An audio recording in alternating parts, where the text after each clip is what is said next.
سے اولا آلہ ہمارا نبی،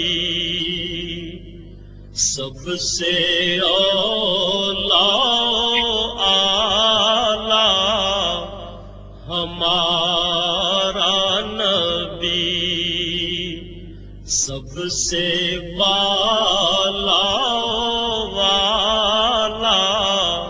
ہمارا نبی، اپنے مولا کا پیارا ہمارا نبی۔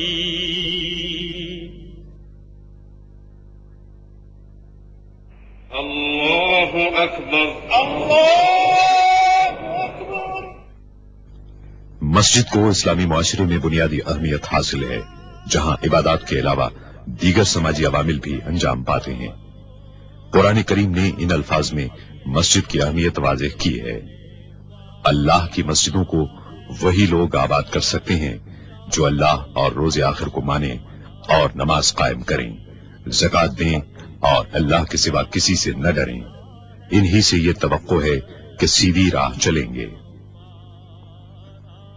مکہ مکرمہ سے ہجرت کر کے حضور اکرم صلی اللہ علیہ وسلم حضرت ابو بکر صدیق رضی اللہ تعالیٰ عنہ کے ہمراہ اونٹنی پر سوار تشریف لائے۔ اونٹنی حضرت ابو ایوب انصاری رضی اللہ تعالیٰ عنہ کے مکان کے سامنے رکی۔ اس جگہ بقول حضرت انس رضی اللہ تعالیٰ عنہ آپ صلی اللہ علیہ وسلم نے نماز ادا کی اور اس کے فوری بعد آپ صلی اللہ علیہ وسلم نے وہاں مسجد تعمیر کرنے کا حکم دیا۔ رسول اللہ صلی اللہ علیہ وسلم نے وہ قطع زمین 2 یتیموں سے خرید لیا۔ کھجور کے پتوں اور تنوں سے تعمیر کی گئی 805 مربع میٹر کے مختصر رقبے پر واقع مسجد نبوی صلی اللہ علیہ وسلم تمام مساجد کے ڈیزائن کے لیے ایک مثال بن گئی۔ رسول اکرم صلی اللہ علیہ وسلم نے بنفس نفیس اس مسجد کی تعمیر میں حصہ لیا۔ اللہ تعالیٰ نے مسجد نبوی کو بلند مقام عطا فرمایا ہے، جہاں اس کی رحمتوں کی بارش ہوتی اور اس کے بندے ہم وقت اپنے رب کی عبادت میں مشغول رہتے ہیں۔ رسول اللہ صلی اللہ علیہ وسلم نے سن 7 ہجری میں مسجد نبوی میں 2475 مربع میٹر کی توسیع فرمائی۔ 17 ہجری میں حضرت عمر فاروق رضی اللہ تعالیٰ عنہ نے مسجد میں 1100 مربع میٹر کی توسیع کی۔ حضرت عثمان غنی رضی اللہ تعالیٰ عنہ نے 29 اور 30 ہجری کے دوران نہ صرف یہ کہ 496 مربع میٹر کی توسیع کی، بلکہ ساری عمارت میں منقش پتھر لگوائے اور ستونوں کو سیسے سے مضبوط کیا۔ مدینہ منورہ کے اس وقت کے گورنر حضرت عمر بن عبدالعزیز کو خلیفہ ولید بن عبد الملک نے ہدایت کی کہ مسجد کی پرانی عمارت کو گرا کر ازسر نو تعمیر کیا جائے اور اس میں 2369 مربع میٹر کی توسیع کے لیے اطراف کے مکانات خرید کر انہیں مسجد میں شامل کیا جائے۔ نئی عمارت 3 سال کی مدت میں 91 ہجری میں تیار ہوئی، جس میں گنبد اور 2 مینار شامل تھے اور دیواروں اور چھت پر طلائی کام اور نہایت عمدہ میناکاری تھی۔ 161 ہجری میں خلیفہ محمد بن منصور عرف مہدی نے مسجد کو 2450 مربع میٹر کی وسعت دی اور پوری عمارت کو نقش و نگار سے آراستہ کیا۔ 1233 ہجری میں آل عثمان سے تعلق رکھنے والے سلطان محمود نے مسجد کی گنبد کو دوبارہ تعمیر کرایا اور 1255 ہجری میں انہوں نے گنبد پر سبز رنگ کرایا، جس کی وجہ سے وہ گنبد خضرا کہلاتا ہے۔ اس کے بعد کئی صدیوں تک مسجد نبوی صلی اللہ علیہ وسلم میں کوئی بڑی توسیع نہیں کی گئی، حتیٰ کہ 1265 ہجری میں سلطنت عثمانیہ کے سلطان عبد المجید خان نے اسے عروس المساجد بنا دیا۔ انہوں نے شمال اور مشرقی سمتوں میں مسجد کو 1293 مربع میٹر تک توسیع دینے کا کام شروع کرایا۔ اس کام کی تکمیل میں 13 برس صرف ہوئے۔ مسجد حرام کے بعد مسجد نبوی صلی اللہ علیہ وسلم تمام مسلمانوں کے لیے دوسری مقدس ترین مسجد ہے، جہاں وہ دنیا کے کونے کونے سے زیارت اور عبادت کے لیے حاضر ہوتے ہیں۔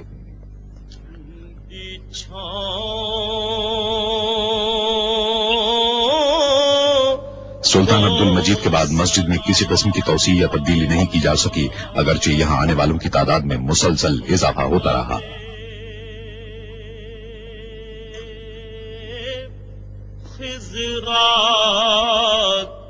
لوگوں کی بڑھتی ہوئی تعداد کے پیش نظر شاہ عبدالعزیز السعود نے 1368 ہجری میں مسجد نبوی صلی اللہ علیہ وسلم میں توسیع کا فرمان جاری کیا۔ 1370 ہجری میں ان کے صاحبزادے اور جانشین شاہ سعود بن عبدالعزیز نے توسیع کے کام کا سنگ بنیاد رکھا۔ یہ مسجد نبوی صلی اللہ علیہ وسلم میں پہلی سعودی توسیع تھی۔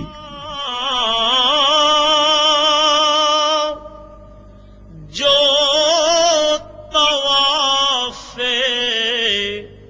روضائے اقدس کرے،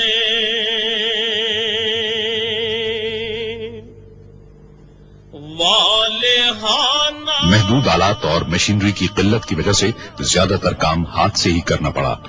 مسجد نبوی صلی اللہ علیہ وسلم میں توسیع کی ضرورت اتنی شدید تھی کہ یہ منصوبہ 5 برس میں ہی پائے تکمیل کو پہنچ گیا۔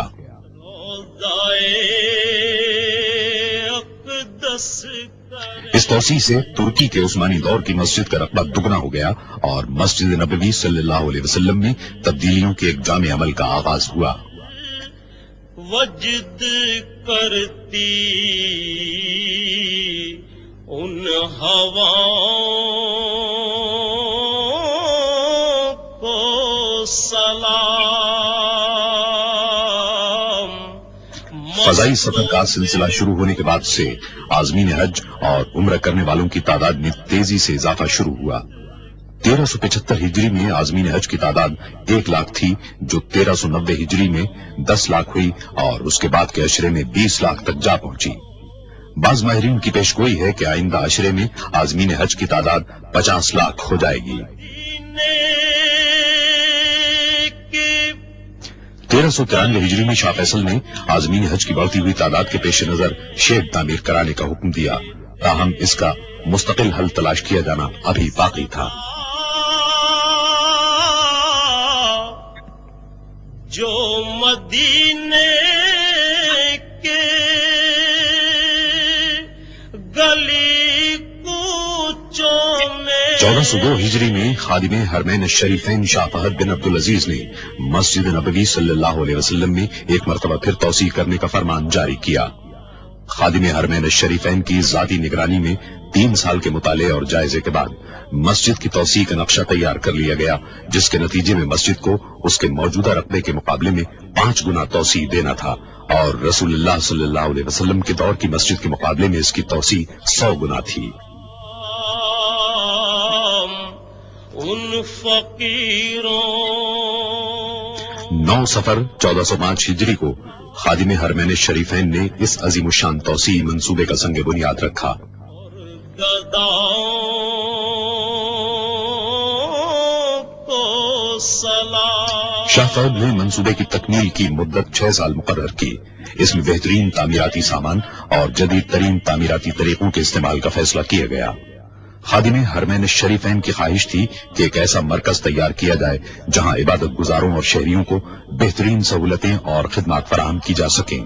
چنانچہ ایک ماسٹر پلان تیار کیا گیا جس میں رسول اللہ صلی اللہ علیہ وسلم کے دور کے پورے مدینہ منورہ کو مسجد میں شامل کر لیا گیا۔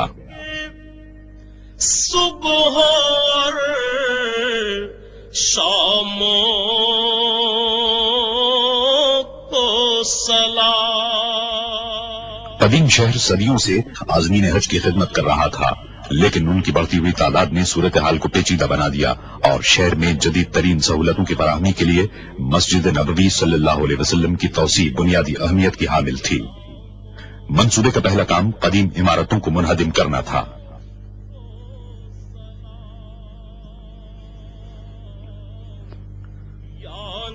منہدم کرنے کا تمام کام دھماکہ خیز مواد کے استعمال کے بغیر ہی مکمل کر لیا گیا۔ مٹی سے بنائے گئے روایتی مکان آسانی سے گرا لیے گئے، لیکن کنکریٹ سے تعمیر کی گئی جدید عمارتوں کو منہدم کرنے کا کام کہیں زیادہ مشکل اور خطرناک تھا۔